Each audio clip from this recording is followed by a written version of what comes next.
What is up, guys? JT Anime Nerd here, bringing you all that nerdy goodness. Now, today I'm here to give you the full version of my Man of Steel revision, part 1 and 2 put together in one video. Now, the reason I'm doing this is because it's taking a while to finish my Man of Tomorrow review, and I know you guys will probably want something to hold on to before we get there, so I decided to go with this. It's really taking a while with not only this script to write, but a few others for a few other videos, as well as keeping it balanced with my personal life. But with all that said, I hope this will be enough to hold you over until then. So, without further ado, I give you the full version of my Man of Steel revision. It begins with a Kryptonian couple. Jor-El stands by while his wife Lara Zor-El struggles to give natural birth to their son, but succeeds, naming their boy Kal-El. On the meadows of planet Krypton, it was as if the baby's cry was responding to the wildlife. As the sun sets, a shattered moon is present above the planet of Krypton. Kryptonian ships surround the capital city of Kandor, where Jor-El warns the Kryptonian Council of the planet's inevitable destruction due to the expenditure of its resources. As the Kryptonian Council asks for a greater solution from Jor-El, General Zod appears to take control of Krypton, killing a council member in response. Jor-El tries to reason with Zod, but Zod instead asks Jor-El to join him and eliminate the bloodlines he blames for this catastrophe, to which Jor-El refuses. While Jor-El is being escorted down a hallway by Zod's men, a Kryptonian drone appears to distract the men and give Jor-El a chance to retaliate. Jor-El contacts his wife and tells her to ready the launch. Jor-El goes outside to find that Kandor has been turned into a battlefield, leading to Jor-El to call down a winged Kryptonian beast for transport. Jor-El makes his way to the Genesis Chamber to acquire the codex that gave Krypton its artificial life, a mysterious skull etched with strange markings. Zod's men attempt to take the codex back from Jor-El by force, but fail, leading Jor-El to make his way back to his wife and child, but losing his flying companion Haraka in the process. After reuniting with his family, Jor-El readies the codex and plots a course for planet Earth, knowing what the sun will do to him and how the people of Earth will react. Lara tries to make excuses to keep Kal-El at her side, but Jor-El's words allow her to relent. After saying their goodbyes, Jor-El imbues the codex into Kal-El's cells and forms the key to his ship. Jor-El and Lara place him into the ship, placing their dreams with Kal. Meanwhile, General Zod blasts through the doors and enters the launch station. As Lara gets the pod ready with Kal ready to launch, Feora, Zod's second in command, tells Zod that an engine has been detected, leading Zod to realize a launch is happening as they speak. As Zod enters the launch station, Jor-El waits with his Kryptonian armor donned. Zod demands the codex, with Jor-El claiming that Krypton has a second chance to thrive, and reveals that they've had a child, the first natural birth of Krypton in centuries, which Zod calls heresy. Zod attempts to stop Jor-El, but Lara launches the pod despite Zod's pleas. Enraged, Zod kills Jor-El, and Lara can do nothing but cry for her husband. In response to Zod's demand to know where the baby is, Lara simply tells him that Kal-El is beyond his reach. Zod attempts to have one of his ships destroy Kal's pod, but the Kryptonian Council's army stops him in the nick of time. Moments later, Zod and his crew are sentenced to be imprisoned within the Phantom Zone, but vows to Lara that he will find Kal-El. After Zod and his crew are transported into the Phantom Zone, Lara awaits the inevitable, telling her drone Kelor that Jor-El was right, that this is the end. Before dying in the explosion, Kara tells Kal to make a better world than theirs. After Krypton explodes, Kal's pod eventually reaches Earth and crash lands on a farm in Smallville, Kansas. Years later, Kal-El, now named Clark Kent, is working on a fishing boat. Clark's almost hit by a falling fishing cage, but is saved by a fellow fisherman. The boat then gets word of an oil rig on fire, to which Clark, someone the captain refers to as Greenhorn, decides to act on his own and try to save the people on the oil rig. After evacuating the people, Clark attempts to keep the rig from getting destroyed from a falling piece of the rig, to which he succeeds, but gets pushed into the water below. Unconscious in the water, Clark looks back to a day at school where his super senses were overwhelming him, leading him to hide in a school hallway closet. Clark hears the kids judge him while his mom tries to comfort him after she arrives at the school.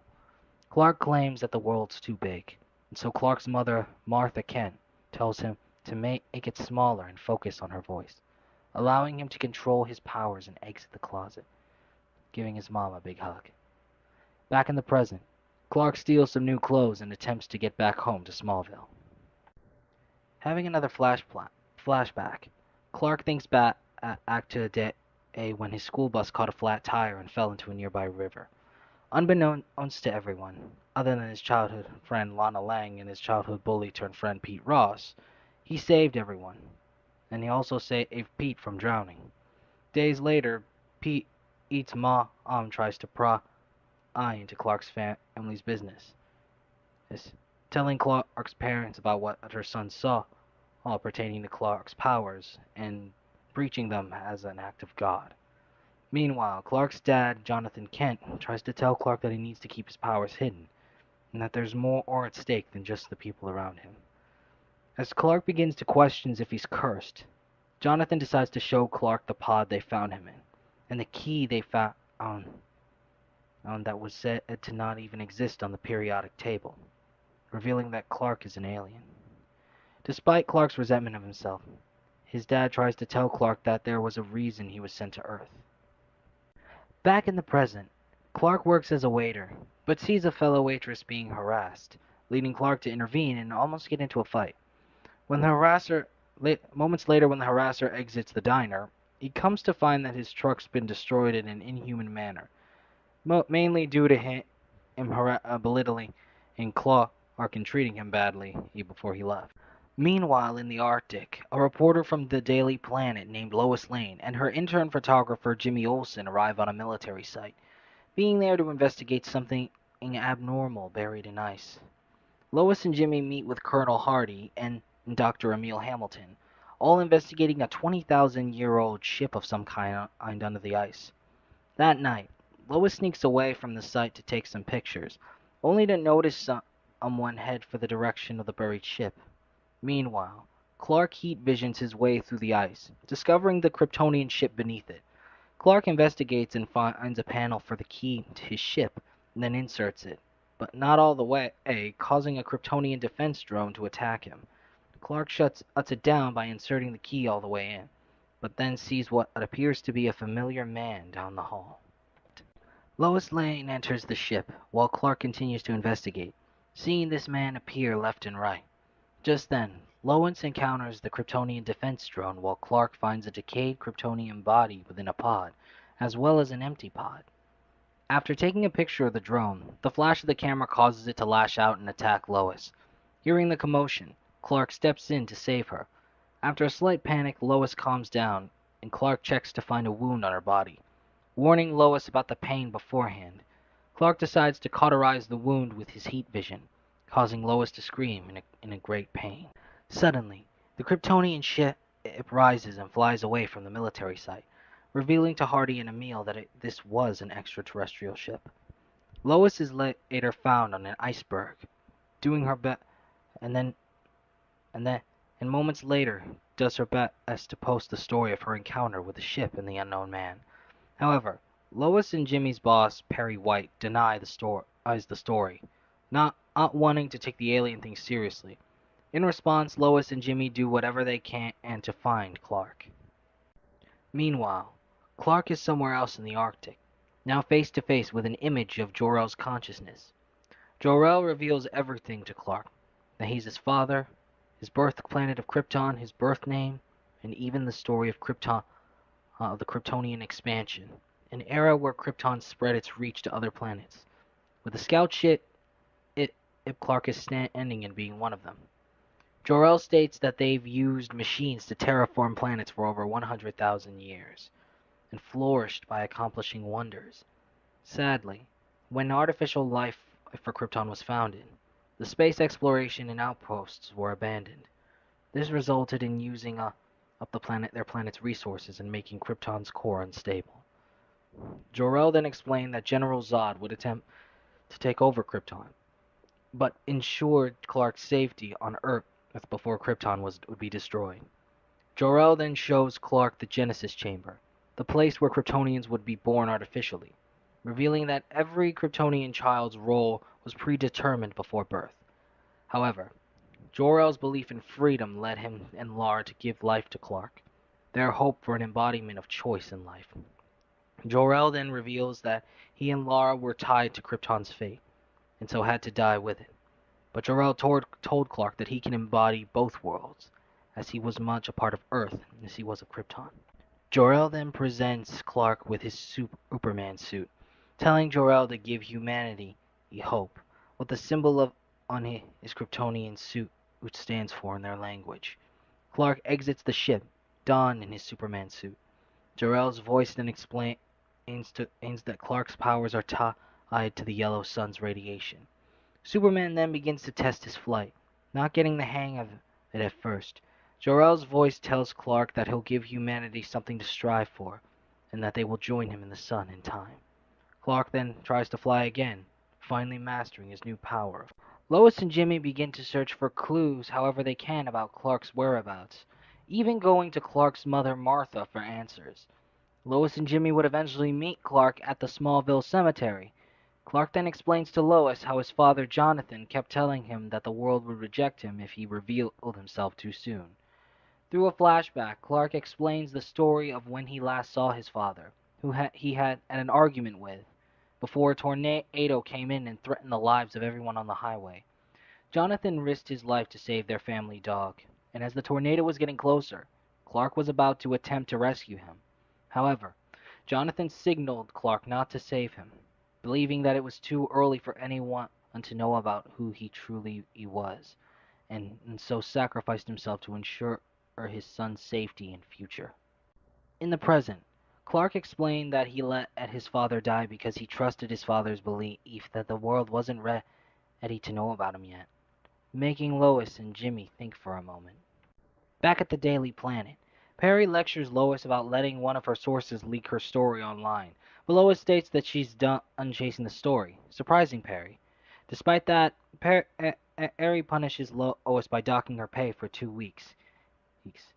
He, however, exerts that he believes that she did see something, but thinks she's doing the right thing by dropping it, worried with how the public would react to someone like Clark being out there or in the world somewhere.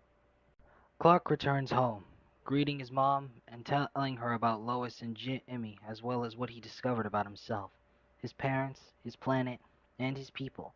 Martha expressed on how she was worried the world would take him away from her, but he expresses that that'll never happen. Meanwhile, a man named General Swanwick meets with Dr. Emil Hamilton, learning that an unidentified alien ship is hovering over the planet, looking to make a dramatic entrance. As the news reports the sightings of the spaceship, a message from the ship then takes over the airwaves all over Earth. The messenger was General Zod of Krypton, telling the world of the existence of Clark, but still not knowing his identity. General Zod warns humanity to surrender to Clark in exchange for Earth's safety, giving Clark 24 hours to surrender or watch the Earth suffer for his secret. With her source revealing her name to the news involving Clark, Lois is taken by the FBI as a result. Meanwhile, Clark is sitting on a bench, struggling what to do. Clark then has a flashback of a bully attempting to force him to fight, but to no avail. Pete Ross is the only one who helps Clark off the ground, proving that he can inspire people to be good. Clark expresses to his dad that he wanted to fight back, but Jonathan tells him that one day he's gonna kind of person who's gonna change the world. Suddenly pulling up in his car, or next to Clark, Jimmy Olsen arrives, telling Clark he looks like he could use a friend at the moment and invites him to his newly bought home in Smallville, to which Clark wholeheartedly agrees. On the way to Jimmy's house, Clark expresses an apology for all the trouble he's putting in him and pretty much the whole world in just due to being here. However, Jimmy holds no blame toward Clark, stating that the only thing Clark is guilty of is trying to live his life, which is not something to be sorry for. If anything, no matter what you are or where you come from, you should be able to live your life to the fullest. Jimmy he then pulls up in front of. As Jimmy and Clark enter Jimmy's house, Clark is greeted by none other than and Jimmy's wife Lucy Lane, who's also Lois's sister and is showing to be pregnant, much to Clark's surprise. Jimmy then jokingly asks Clark how he even thinks he got out a job with Lois in the first place as her intern, also stating that if he can get the reporter job, he can provide for the new addition to his family. Despite the impending threat, Clark, Jimmy, and Lucy all have an incredible and fun dinner, showing how even in the darkest of times, and even though they believe it might be their last moments on Earth, they spend their day as best as they can as a family, proving to Clark that while humanity may be flawed, it's capable of growth and learning from their experiences. As Jimmy is the as Jimmy and and Lucy are standout examples of what his parents tried to teach him. After the visit, Clark does jokingly ask if Jimmy had any ulterior motives with his visit, to which Jimmy expresses that he had no ulterior motives, but just wanted Clark to get his mind off of everything that's going on for at least a bit, and just give him a happy moment in case this is his last day on Earth. Jimmy then states that he and Lucy are leaving their house for a while to visit family outside of Metropolis for a while to spend time with them, leading to him and Clark parting ways. Moments later, Clark, now as Superman, gives himself up to the military, but in exchange for Lois's freedom. Superman meets with Lois, telling him why he's surrendering. Superman is then informed by General Swanwick that he's been ordered to hand Superman over to Zod, to which Clark simply tells him to do what he has to do. Even more moments later, after Clark and Lois say their goodbyes, Zod's ship arrives, with Faora exiting and stating that Zod wants both Clark and Lois, despite that not being part of it. Lois relents, agreeing to go along with them. After leaving on the ship, Clark gives Lois the Kryptonian key to his ship pod, while Faora gives Lois a breathing helmet, as the atmospheric composition within their main ship is not compatible with humans. They arrive at the main ship, meeting General Zod for the first time in person. Clark then feels weak to the atmospheric composition of the ship, causing him to cough blood, with Zod stating that whatever's happening has to run its course before Clark can get better. Within Superman's mind, he sees an image of Zod, who now knows his true identity after probing his mind. Zod then explains to Clark what happened after they were sent to the Phantom Zone, as they finally re-emerged, but Krypton was already destroyed, and it was the destruction that freed them from the Phantom Zone. Zod then explains how they were able to turn the Phantom Projector into a hyperdrive, allowing them to move across the universe as they saw fit. They reached an abandoned outpost, but found what is called a world engine, a device capable of terraforming planets. For 33 years, Zod and his crew waited until Superman triggered a distress beacon on the scout ship in the Arctic, claiming that Clark is the one that led them there. Clark then sees an image of the world engine landing on Earth, with Zod then explaining that Jor-El stole the codex from the Registry of Citizens on Krypton, storing it on the capsule that brought Clark to Earth. Zod then reveals that he plans to revive Krypton on Earth, with the image of the world engine terraforming the planet. Clark then asks what happens to Earth in response, with Zod revealing that a foundation has to be built over something. Clark then begins to sink in an image of human skulls on the ground, Clark screaming at Zod in response. Clark then wakes up from the probe, with Zod revealing that he himself killed Jor-El, but despite his regret, he'd do it again for the sake of Krypton's survival. As they begin experimenting on Clark, Lois is placed in a cell, asking Faora why she's even there, with Faora revealing that they tracked her DNA signature in the scout ship by connecting the data on their ship to the scout ship, even finding out about how Clark saving her life, making them put two and two together that they meant something to each other, basically telling Lois that she's just for ransom in case Clark gets out of line.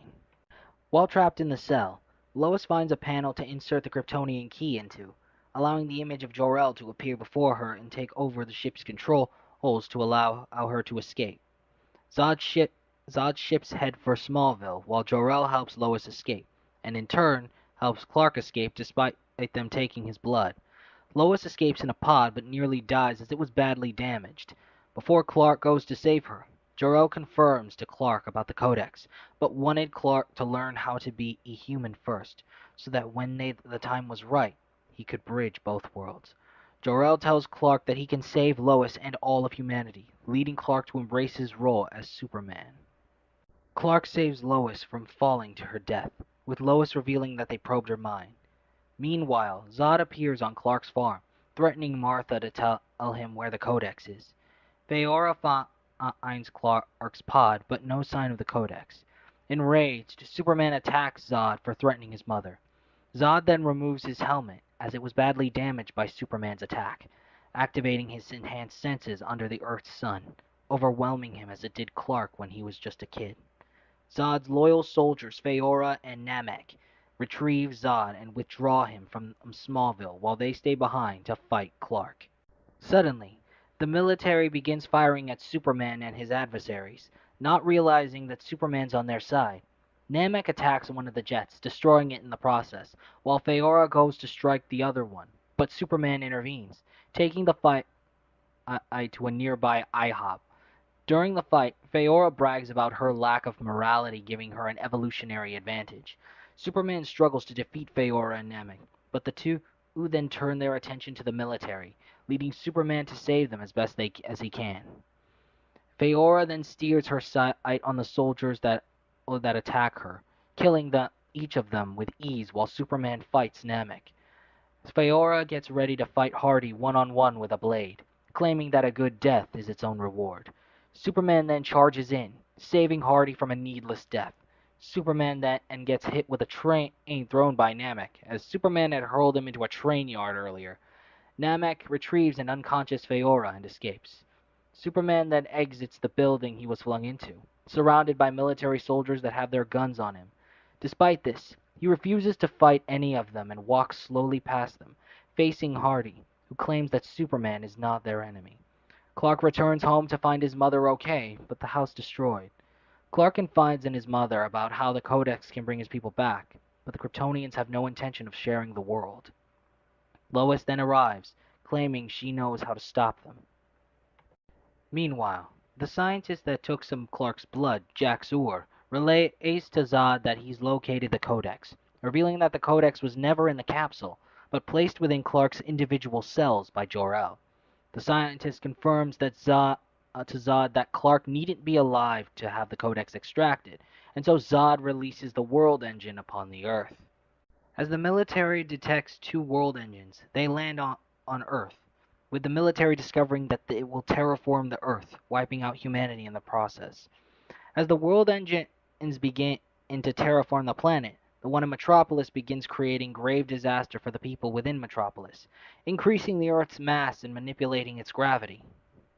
Moments later, Swanwick and Emil meet with Lois and Superman, and with Superman revealing that at the pod he came to Earth in what has what's called a phantom drive, capable of creating a singularity to destroy the world engine in Metropolis, as they're both made from the same technology. Superman plans to deal with the world engine at the Indian Ocean, despite being near it might make him weaker due to the atmospheric transformation. Back on Zod's ship, he leaves Feora in charge while he secures the Genesis chamber. As the military get ready for the plan, Zod manages to finally control his new powers and senses, now stronger than ever. The image of Jor-El tries to argue and plead with Zod to stop, but to no avail. Meanwhile, Superman attempts to stop the world engines, which releases a series of tentacles in defense of itself. The military begins attacking the world engine in Metropolis, while it continues to causing havoc to the people below.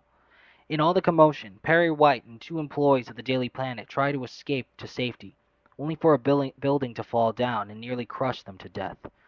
Jor-El continues to argue with Zod about coexistence, but the argument ends with Zod telling Jor-El that he will harvest the Codex from Superman's corpse and rebuild Krypton atop his bones before Jor-El's image is terminated. While Superman continues to fight a world engine, Perry attempts to help one of his employees alongside another employee before the gravity beam of the world engine reaches them. Despite the struggle, and as Perry and his employees get ready for their possible deaths, Superman charges upward, finally destroying the first world engine, leading the one in Metropolis to shut down. While the military gets ready to drop the pod on the last world engine, Clark tries to re-energize himself with the sun's light. Noticing their plan, Feora attempts to stop them before they succeed, with Zod flying the ship behind them. However, Superman intervenes, with Zod warning Superman that Krypton will be destroyed if he destroys the ship. With Superman responding that Krypton had its chance, Superman uses his heat vision to destroy Zod's ship, giving Hardy the chance to continue the plan. Meanwhile, Emil discovers why the pod's phantom drive won't activate, and he fixes it by aligning the piece of the pod and allowing the key to be inserted, but not completely in the keyhole.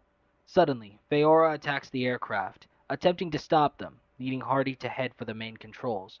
Feora tries to follow, but does get slightly slowed down by the distraction of killing everyone in her way. Meanwhile, Dr. Emil inserts the key fully into the pod, activating the Phantom Drive. While Hardy makes it to the controls, he tells Feora that a good death is its own reward, sending the aircraft with the Phantom Drive to dive bomb the world engine. The energy of the Phantom Drive throws Lois out of the aircraft, saving her from being sacrificed in the kamikaze that ultimately destroys the world engine, and sends the Kryptonians nearby back to the Phantom Zone. As Lois is falling, Superman then saves her once again, and escapes the implosion of the world engine. Perry and his employees look on as Superman and Lois land, finally having their kiss in relief of the destruction being over with. Lois tells Clark that it's all downhill after the first kiss, but Clark states that it only counts if you're kissing a human. Superman then notices something, and flies down to see Zod on his knees, mourning the Krypton he knew, blaming its death on Clark choosing humanity over Krypton.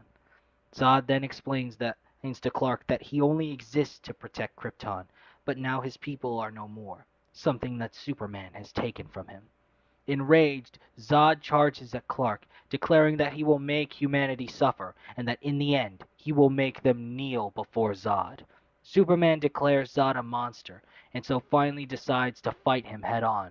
Throughout all of Metropolis, Superman and Zod continue to fight, allowing Zod to adapt to his new powers and learn how to use his heat vision. Throughout the fight, the collateral damage is great, with buildings around them suffering in the process, as well as possibly many innocent people dying during the fight. Zod declares that there's only one way the fight will end. Either he dies or Zod does.